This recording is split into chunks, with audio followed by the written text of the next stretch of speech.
Hi, so welcome to today's video lesson, and in today's video lesson we're going to be looking at motion under gravity. So that means motion that is influenced by gravity. So let's say that we have this ground level. Oops, sorry about that. Let's say we have this at the ground level, and then I throw a ball vertically upwards like this.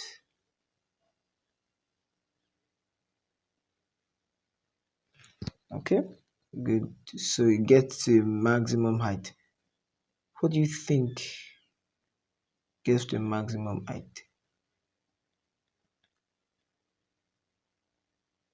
Now I want to ask you a question. So if I project it up, of course I'm going to project it with a particular speed. Let's call that initial speed. Let's call that u. It's certain, I don't know what it is. So, but as it goes up, remember gravity acts downward. It acts downward. So, but I'm throwing the ball opposite against gravity. So what happens? So that means as it goes up, gravity is pulling it down. So if I throw the ball up at about 50 meters per second, it's going up, gravity is pulling it down, so the speed is reducing. So it's going to get a maximum height where the speed becomes zero. So this, as it goes up, as reaching to gravity is reducing the speed, and when it gets to zero, it's at rest. So it stops moving. Then when it starts moving, then the object start dropping down back. And in that case, when it's dropping, remember that when it is dropping, it is now, this is where it's starting from now.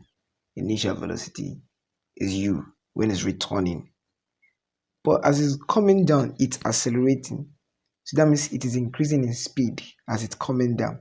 So by the time it gets here, it has a certain speed just before it hits the ground.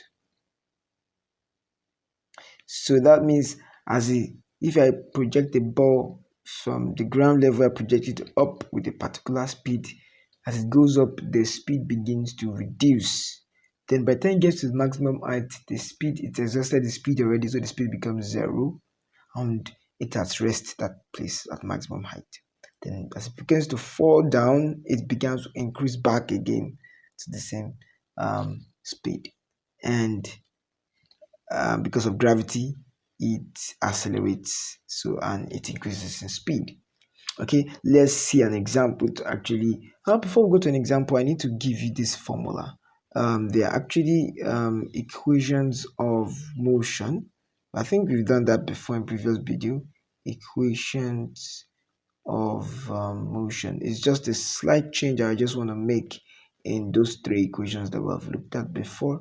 So we have v equals to u plus what's it called, plus or minus gt. In the previous video, in the previous formula it was 80, but this time it's g because we're looking at acceleration due to gravity. So we have s equals to, or better, let me just write up to the original formula I gave you before. 80, then s equals to ut plus half 80 squared, and v squared equals to u squared plus 2as. So this was the formula I gave you before for linear motion, but now we're looking at motion under gravity. So the acceleration there has to be acceleration due to gravity. So the acceleration is actually due to gravity. So we're going to replace all of these a's with g. So we're going to have v equals to u plus or minus gt. I'm going to have s equals to ut plus or minus half gt squared. I'm going to have v squared equals to u squared plus or minus 2g. Oops, h. This place is supposed to be h because now you're dealing with vertical distance, h. Okay. All right. Good. So then let's see an example. So if a ball is thrown from an height. So that means the ball is thrown from a height. So I'm throwing this ball from a height downwards. So this is the ground level. So this is the ground level. All right, good. So remember that it has maximum height. So at this place, the u, this is where it starts from, and this is going to be our v. This is where it stops because it's coming from up down. So at this maximum height, it has to be 0 meters per second because it has rest. It is at rest at that point. That's the starting point at maximum height. Then that means as it comes down, it begins to accelerate downwards. Okay, good. Now as it downward, now remember that acceleration due to gravity is downwards, right?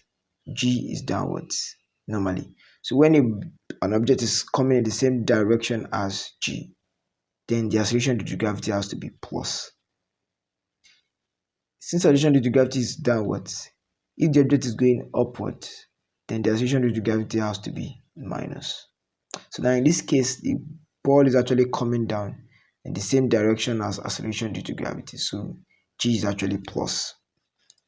Okay, so that tells us that we have an FH.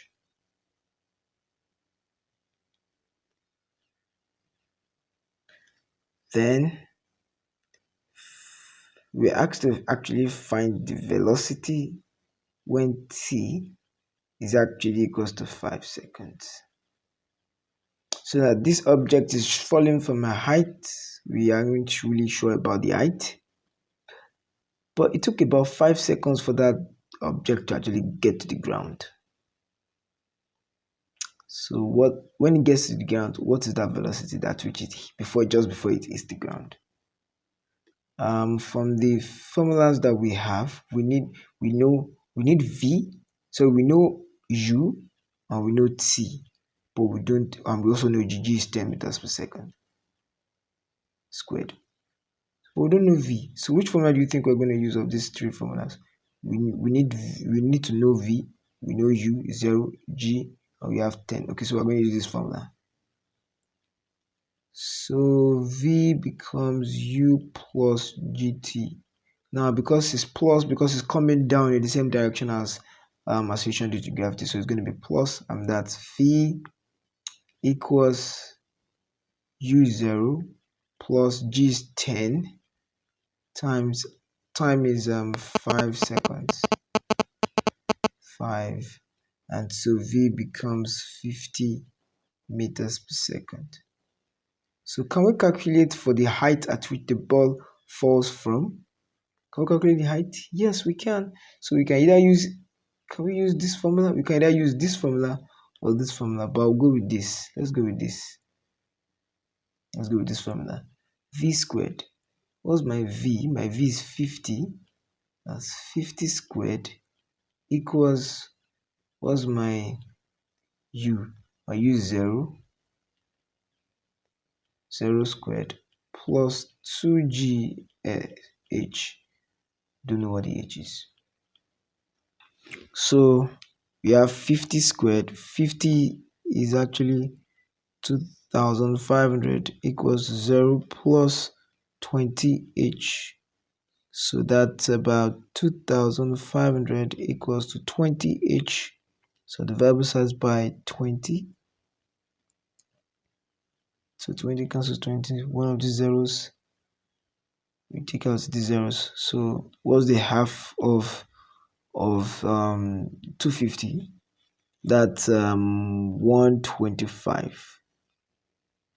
So that's the height. So that means the object is falling from a height of 125.